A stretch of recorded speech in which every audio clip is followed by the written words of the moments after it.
Raise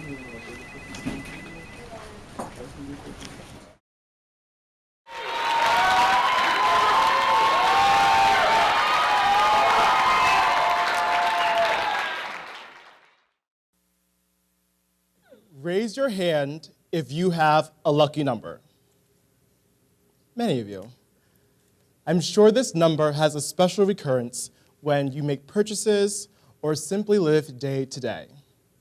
For me, that number is 2. For instance, I have 2 brothers, and out of the 3 of us, I was the second one born. Also, graduating second in my high school class also played an interesting role in who I am today. Now, although I find 2 to be a number that speaks to me, I used to struggle with this value. I struggled with this notion of second place being first loser, and as a result, a toll was taken on my confidence in many areas. At the core of this issue was comparing myself to others. When you're living in the shadows of those around you, isolation and bitterness all ensue. And this travels back to when I was a kid. As I mentioned before, I have 2 brothers, one older, one younger. And while I appreciate them for being my support system, I didn't always value having this aid in my life. What sparked this negativity was comparing myself to them. Now, for anyone who's a middle child, you actually understand how difficult it can be. And knowing exactly where you belong can sometimes seem a bit obscure. Also, like many families, there is a hobby that binds everyone together.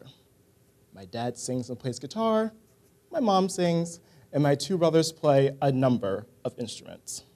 But I had lacked the talent to master the guitar, the piano, the drums, the bass, and many other instruments.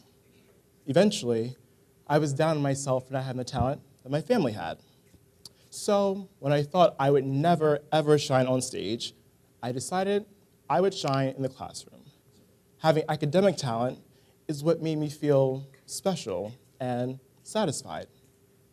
So I thought. There came a point where I still wanted to prove that I was the very, very best.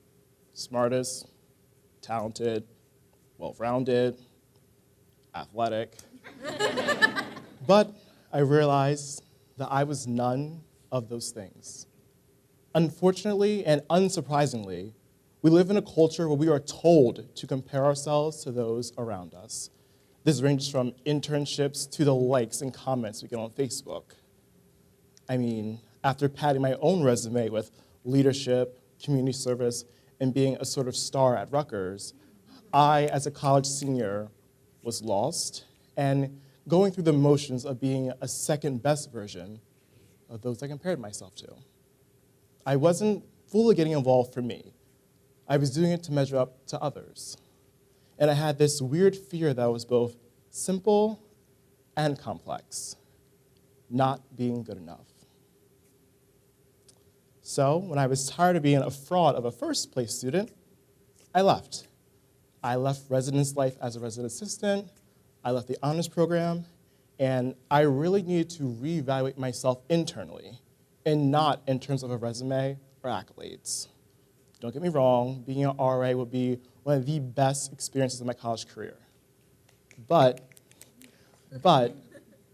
I needed this new beginning, and I had 2 great realizations.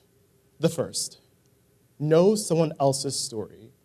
Those we compare ourselves to have a story and a journey of their own. And at the end, I was surprised at what I discovered about these people. The second, as Theodore Roosevelt put it, comparison is the thief of joy. So I had to stop. Stop worrying about likes and comments on social media, stop worrying about the success of others, and start acknowledging my own worth. Over the past few months, I've taken time to realize my own passions, allowing me to realize that being content isn't settling or a weakness. It actually takes strength to congratulate others on their accomplishments and realize that you still thrive. Ultimately, if the only way I felt tall was by standing on the comparisons of others, I would always be short of contentment. But when all of us, every single one of us, realize that we're the best and only version of ourselves, we're always in first place. And our lucky number doesn't subtract from us, but add to the wonder of who we are. Thank you.